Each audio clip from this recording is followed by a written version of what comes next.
Hello friend, this is Kasim. तो आज की वीडियो में हम Haberler theory of opportunity cost के बारे में पढ़ेंगे। इसे हम अवसर लागत सिद्धांत कहते हैं। इससे पहले हमने एक Ricardian theory of international trade पढ़ी थी। रिकार्डो का जो सिद्धांत था वो किर्त के मूल्य सिद्धांत पर आधारित था। रिकार्डो ने बताया था कि जो किसी चीज़ का प्राइस निर्धारित होता है वो उसमें लगी हुई किर्त पर निर्धारित होता है, और उसकी थ्योरीज में कुछ कमियाँ थी जो हैबलर ने बताई थी। सबसे पहली कमी थी वन फैक्टर। जो रिकार्डो था उसने बताया था कि किर्त ही उत्पादन का एक साधन है, लेकिन हैबलर ने बताया कि किर्त और पूंजी दो साधन मिलकर उत्पादन करते हैं। सेकंड में उसने बताया था कि किर्त को किसी से बदला नहीं जा सकता। हैबलर ने बताया था कि किर्त और पूंजी एक दूसरे को सब्स्टिट्यूट किए जा सकते हैं। किर्त को पूंजी की जगह स्थानापन्न किया जा सकता है और पूंजी को किर्त की जगह स्थानापन्न किया जा सकता है। तो अब हम सबसे पहले अवसर लागत देखते हैं क्या होती है। अवसर लागत पहले हम नॉर्म देखते हैं। मान लेते हैं हम एक स्टूडेंट है 10th क्लास का। शाम को उसके पास दो ऑप्शन है। शाम को 4 बजे या तो वो ट्यूशन जा सकता है और या फिर वो अपने फ्रेंड्स के साथ क्रिकेट खेलने जा सकता है। अगर वो ट्यूशन चला जाता है तो वो अपने फ्रेंड्स के साथ नहीं जा पाएगा। अगर वो खेलने चला जाएगा तो ट्यूशन नहीं जा सकेगा। इसका मतलब है कि उसकी ट्यूशन जाने की अपॉर्चुनिटी कॉस्ट पड़ रही है वो क्रिकेट का है, और उसकी क्रिकेट खेलने की है जो अपॉर्चुनिटी कॉस्ट वो ट्यूशन है। इसका मतलब है जो चीज़ हमें छोड़नी पड़ रही है वो हमारी अपॉर्चुनिटी कॉस्ट होती है। अब हम अवसर लागत को इकोनॉमिक्स की टर्म में देखते हैं। मान लीजिए एक प्रोड्यूसर है, वो 10 यूनिट्स तो वीट प्रोड्यूस कर सकता है और 15 यूनिट्स राइस प्रोड्यूस कर सकता है। और अगर वो वीट 10 से बढ़ाकर 11 करना चाहे तो मान लीजिए राइस उसको 2 यूनिट घटाना पड़ेगा, 13 करना पड़ेगा।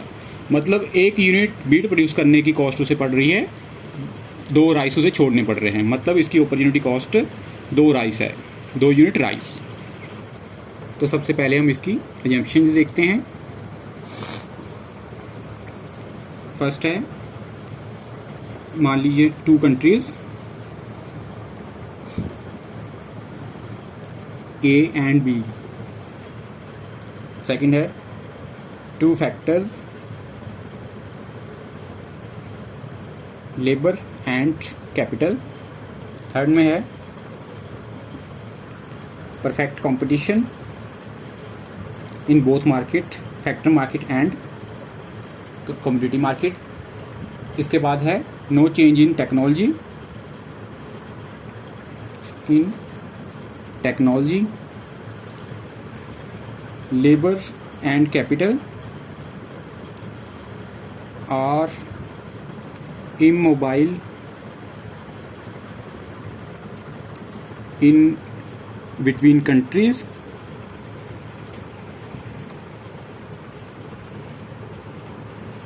And mobile with own countries. मतलब जो लेबर एंड कैपिटल है वो एक देश से दूसरे देश तो नहीं जा सकती, लेकिन एक देश से दूसरे के अंदर वो जा सकती है। परफेक्ट कंपटीशन है, 2 फैक्टर्स लिए हमने, लेबर एंड कैपिटल। जो रिकार्डो था उसने केवल लेबर को लिया था। 2 कंट्रीज है A एंड B और उनमें फ्री ट्रेड है, मतलब कोई भी बैरियर्स नहीं है। अब इस थ्योरी की हम एक्सप्लेनेशन देखते हैं। अपॉर्चुनिटी कॉस्ट है वो 3 प्रकार की होती है। एक होती है कांस्टेंट अपॉर्चुनिटी कॉस्ट, सेकंड है इंक्रीजिंग, थर्ड है डिक्रीजिंग। सबसे पहले हम लेते हैं constant opportunity cost. Constant opportunity cost में होता है कि हर एक नेक्स्ट यूनिट प्रोड्यूस करने के लिए दूसरी प्रोडक्ट की सेम इकाइयाँ हर बार उतनी ही छोड़नी पड़ती है। अब इसका हम जैसे शेड्यूल बनाते हैं, इधर हमारी एक्स कमोडिटी, इधर वाई कमोडिटी। जब एक्स की वो 10 यूनिट प्रोड्यूस करता है तो वाई की भी 10 प्रोड्यूस करता है। अगर वो एक्स की 11 प्रोड्यूस करना चाहे तो वाई की उसे मान लो 2 छोड़नी पड़ी है तो 8 प्रोड्यूस करेगा, और इसकी 1 बढ़ाना चाहे तो फिर उसके बाद 6 प्रोड्यूस करेगा, और अगर 13 करनी चाहे तो उसे फिर 4।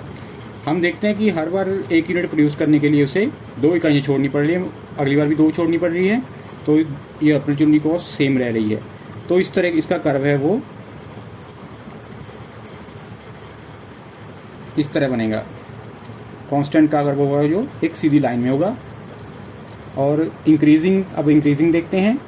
इंक्रीजिंग में ऐसा होता है कि जब दूसरी गुड्स प्रोड्यूस करते हैं तो हर बार उतनी ज़्यादा इकाइयाँ छोड़नी पड़ती है। अब हम इंक्रीजिंग का शेड्यूल बनाते हैं। इस साइड एक्स और इस साइड वाई। मान लीजिए कि 10 और 15 यूनिट प्रोड्यूस कर रहा था। अब इसकी 11 प्रोड्यूस करने के लिए उसे पहली बार उसे 1 इकाई छोड़नी पड़ती है, और दूसरी बार 2 इकाई छोड़ता है, और तीसरी बार उसे 3 छोड़नी पड़ती हैं। हर बार हम देख रहे हैं कि उसे ज़्यादा इकाई छोड़नी पड़ रही है, मतलब उसकी जो कॉस्ट है वो बढ़ रही है। इंक्रीजिंग कॉस्ट का जो हमारा कर्व है वो इस तरह कॉन्केव होगा। और थर्ड है हमारा डिक्रीजिंग कॉस्ट। डिक्रीजिंग कॉस्ट में ऐसा होता है कि हर बार दूसरे प्रोडक्ट की कम इकाइयाँ छोड़नी पड़ती है। इस साइड एक्स, इस साइड वाई। 15 और सेकंड बार जो जब 1 इकाई बढ़ाना चाहे तो इसे 3 इकाइयाँ छोड़नी पड़ रही है। उसके बाद 1 इकाई, अगर इस 1 इकाई ज़्यादा करता है तो दूसरी बार उसे 2 इकाइयाँ छोड़नी पड़ रही हैं। इसके बाद 1 इकाई छोड़ेगा। इस तरह हम देखते हैं कि उसकी जो कॉस्ट है वो कम हो रही है, इसलिए इसे हम डिक्रीजिंग कॉस्ट देखते हैं। और इसका कर्व है वो कॉन्वेक्स बनेगा, ये ओरिजिन की तरफ होगा। ये हमारा कांस्टेंट का हो गया, और ये इंक्रीजिंग का, और ये डिक्रीजिंग का। तो सबसे पहले हम कांस्टेंट कॉस्ट देखते हैं। मान लीजिए हमारे 2 कंट्रीज है, माने थे हमने ए, इस साइड बी। ये ए कंट्री का घरेलू लागत अनुपात है और ये बी कंट्री का। हमें देख के इधर एक्स गुड है और इस side Y good, X good और वाई गुड। हमें देख के पता चलता है कि जो ए है वो वाई की ज़्यादा मात्रा प्रोड्यूस कर सकता है और एक्स की कम प्रोड्यूस कर सकता है। इस तरह वी कंट्री है वो एक्स की ज़्यादा प्रोड्यूस कर सकता है और इसकी कम प्रोड्यूस कर सकता है।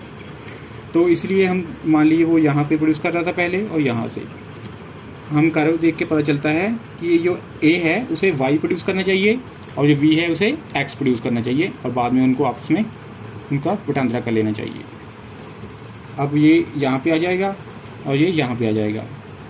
अब दोनों में जो अब ये प्रोड्यूस करने के बाद दोनों में ट्रेड उस टाइप होगा जहाँ पे दोनों की व्यापार की शर्तें सेम हो जाती हैं। ये दोनों लाइनें जब पैरेलल हो जाएंगी, ये पैरेलल हैं, तो उनमें जो व्यापार की शर्तें निर्धारण होने के बाद एक्सचेंज कर लेंगे। इसके बाद जो एक्स है, जो ए है देश, वो बाई को एक्सपोर्ट करेगा और एक्स की मात्रा इंपोर्ट कर लेगा। इसी तरह ये बी कंट्री है, वो एक्स को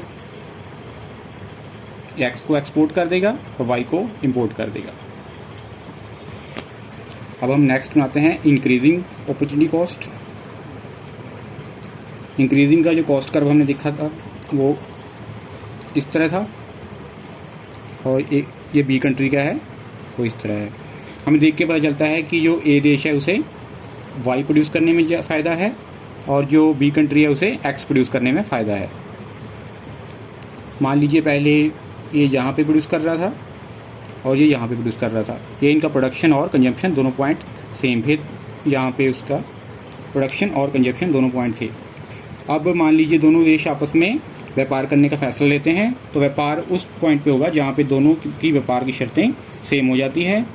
जो ए देश है उसको फ़ायदा है कि वो वाई की मात्रा ज़्यादा प्रोड्यूस करे, तो वो क्या करेगा, इस पॉइंट से लेकर अपने साधन है जो वाई की तरफ लगा देगा, और जो बी कंट्री है वो अपने साधन एक्स की तरफ लगा देगा। और व्यापार दोनों में उस पॉइंट पे होगा जहाँ पे ये व्यापार की शर्तों की रेखा ये समानांतर हो जाएगी, मतलब ये हम ई पर आ जाएगा और ये E1 पर आ जाएगा। अब ए देश का प्रोडक्शन पॉइंट ई हो गया और बी देश का प्रोडक्शन पॉइंट E1 है। अब दोनों देश आपस में एक्सपोर्ट इंपोर्ट करेंगे। जो ए देश है वो वाई को एक्सपोर्ट करेगा और एक्स को इंपोर्ट करेगा। ये मान लीजिए उसने इतना एक्सपोर्ट कर दिया और इतना इंपोर्ट कर दिया, तो वो यहाँ पे आ जाएगा, तो इसका कंजम्पशन पॉइंट है जो वो ऊपर आ जाएगा। और इसी तरह जो बी देश है वो एक्स की मात्रा को एक्सपोर्ट करेगा और वाई की मात्रा को इंपोर्ट करेगा, तो उसका जो कंजम्पशन पॉइंट है वो C से C1 हो जाएगा। इस तरह हमने देखा कि दोनों का कंजम्पशन पॉइंट है वो ऊपर आ गया है, मतलब उनकी सेटिस्फिकेशन बढ़ गई है। इसके बाद हम डिक्रीजिंग ऑपर्चुनिटी कॉस्ट देखते हैं। इस साइड हमारा ए देश का कर्व है, ए इस तरह है और बी देश का है हमारा वो इस तरह है। हमें देख के पता चलता है कि ए देश है उसको वाई के प्रोडक्शन में फ़ायदा है और जो बी देश है उसको एक्स के प्रोडक्शन में फ़ायदा है। ये यहाँ पे मान लीजिए प्रोडक्शन कर रहे थे, ये अगर डिक्रीजिंग कॉस्ट पड़ रही है तो उसको वो सारे साधन अपने वाई की तरफ लगा देगा, तो यहाँ पे ई से E1 पे प्रोडक्शन करेगा और जो बी देश है वो अपने सारे साधन एक्स की तरफ लगा देगा और ई से E1 पर प्रोडक्शन करेगा। अब दोनों देश आपस में वटांदरा करेंगे और ये लाइंस जब पैरेलल आ जाएगी तो दोनों देश का जो कर्व है वो ऊपर आ जाएगा। इसके बाद जो ए कंट्री है वो अपनी वाई की मात्रा एक्सपोर्ट करेगा और एक्स को इंपोर्ट करेगा। इस तरह बी कंट्री है वो एक्स को इंपोर्ट करेगा और वाई को इंपोर्ट करेगा। हट जा। तो आज की वीडियो में हमने हैबलर थ्योरी ऑफ अपॉर्चुनिटी कॉस्ट देखा। नेक्स्ट वीडियो में हम modern theory of international trade देखेंगे जो कि हेक्सर ओली ने दी थी। Thanks for watching.